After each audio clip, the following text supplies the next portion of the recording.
Welcome back to the channel. So, if you like the content I create, go and like, comment, and subscribe. Hit that bell notification so that you're notified of the videos that are coming out all the time. Today, I'm going to start out real simply. Sort of. How can you guarantee that you have a fantastic day? The number one way to do so, simple, and it always works. You're kind of wondering, huh? So the way to do that is you decide to.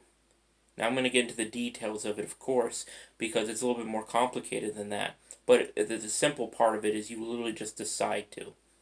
You see, at any given moment during any day, there's a lot of stuff going on around us. We may or may not be involved in it. You may be going out to the store to stock up for the week. You may be headed to work. You may be getting off of work. You may be picking up your kids from daycare. You may be dropping them off somewhere. Or maybe you don't even have kids, but you're on your way to a date tonight. Whatever is going on. What happens is we are constantly subconsciously giving things meaning. And the meaning that most people give things, because we've been conditioned this way, is look what that person did to me. Someone honked their horn. How dare they? This happens to me all the time because I don't drive fast. So if someone's honking their horn at me because I'm going too slow, speed limit's too slow for them. And they're honking their horn, flashing their bright lights at me, all that nonsense. And so immediately you hear it in your head, for me anyway, it's like, how dare they? Who do they think they are? How dare they do that to someone like me? Because I'm so special. And immediately gets like a surge of anger. But you see, while ego, which is what's telling you to be angry, is quicker than conscious thought, I can immediately decide to label that something else. You see, this takes practice, but even doing this a little bit, you're going to notice a big difference in how you feel about things. Because no matter what happens, you can decide what that thing means. And it doesn't matter how far-fetched that definition is, because if you tell something yourself enough the same thing enough times, you're going to believe it. I don't care how crazy it sounds. You could tell yourself the sky is purple, but you go outside and that sky is the bluest sky you've ever seen, and you're gonna hear it in your head. You're lying. That's not true. But you keep telling yourself that sky's purple. That sky's purple. That sky's purple. And you know what? In about a month's time, you'll be going outside, and I swear you'll look up and you will think that sky is purple.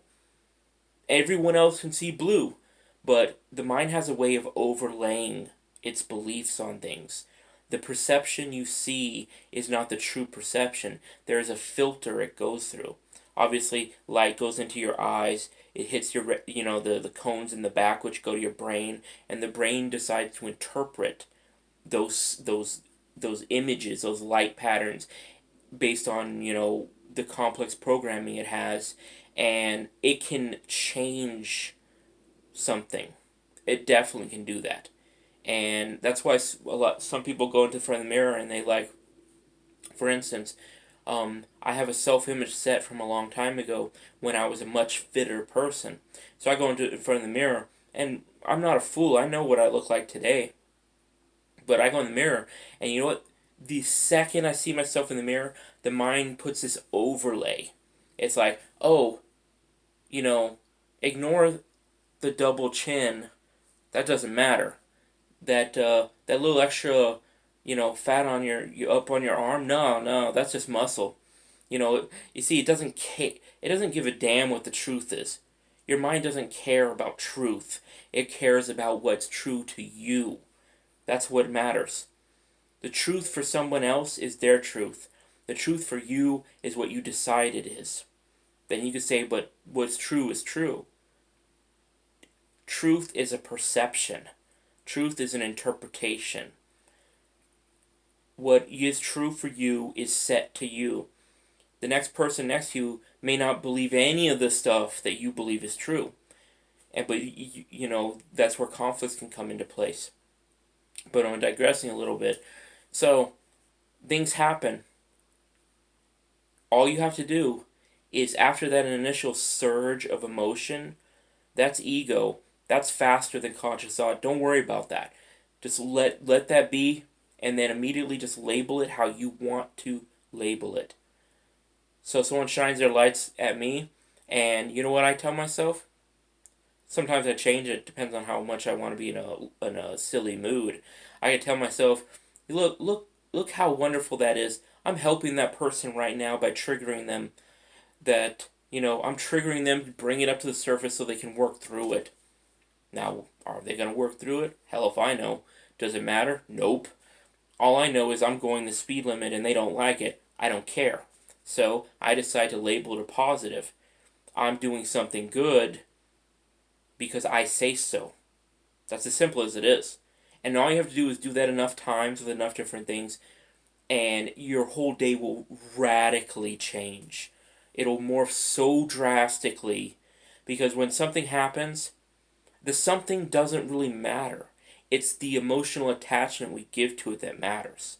That's where the suffering comes from. That's where the I've had a horrible day comes from. Because the moment, the same thing can happen, and two different people can interpret it vastly different ways. I jump out of bed and I stub my toe on a corner.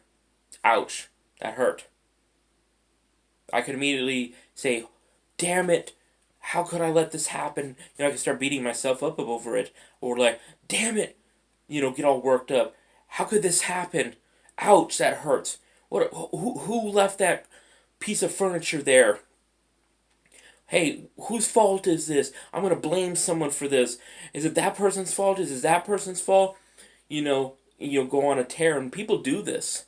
Or do I get out of bed, stub my toe in the corner, and be like, oh, okay, well, that just reminded me I need to move that piece of furniture later. Awesome.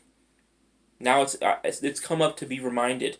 Now I'm going to put it into a new place that it's going to look so much better. And also it'll be out of the way so I don't stub my toes so easily again. So, think about each scenario. It's like, one, you're losing your shit, and the other one, you're like, oh, okay, I'm just going to make it better. See, you're going to have radically different feelings attached to each one of those things. Radically different. Now let's go to the realm of relationships, because this is where these can get really, emotions are much more involved in this.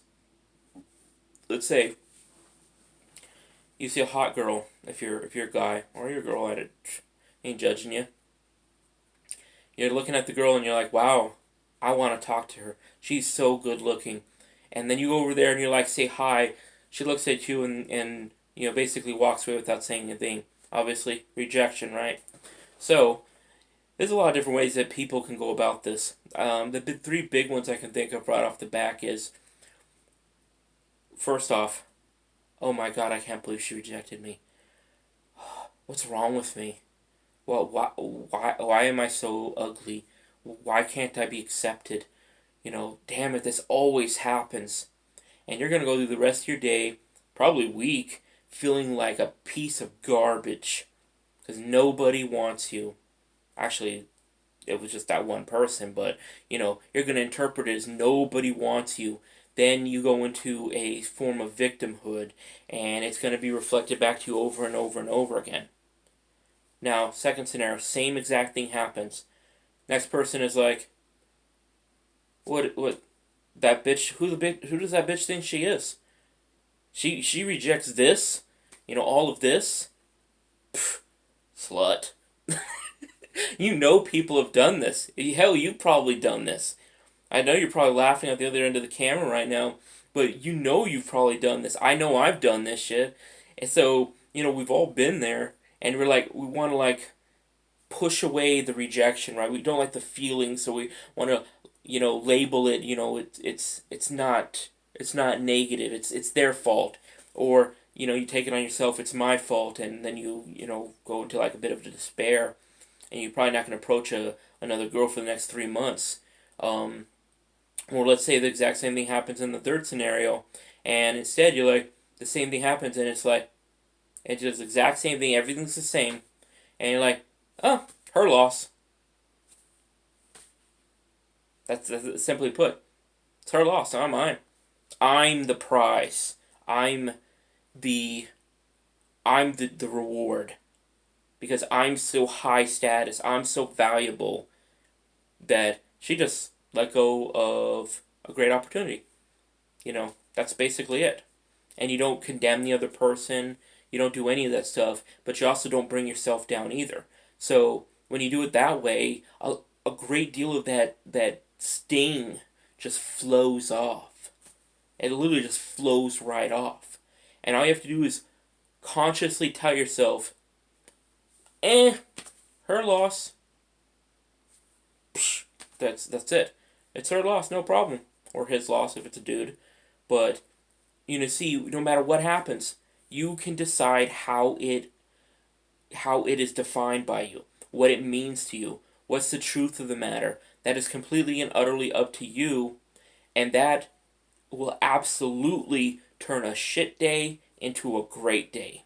Every single time. Every time. So, until next time, I'll talk to you later, and remember, how you define something will determine how you feel about something. Later.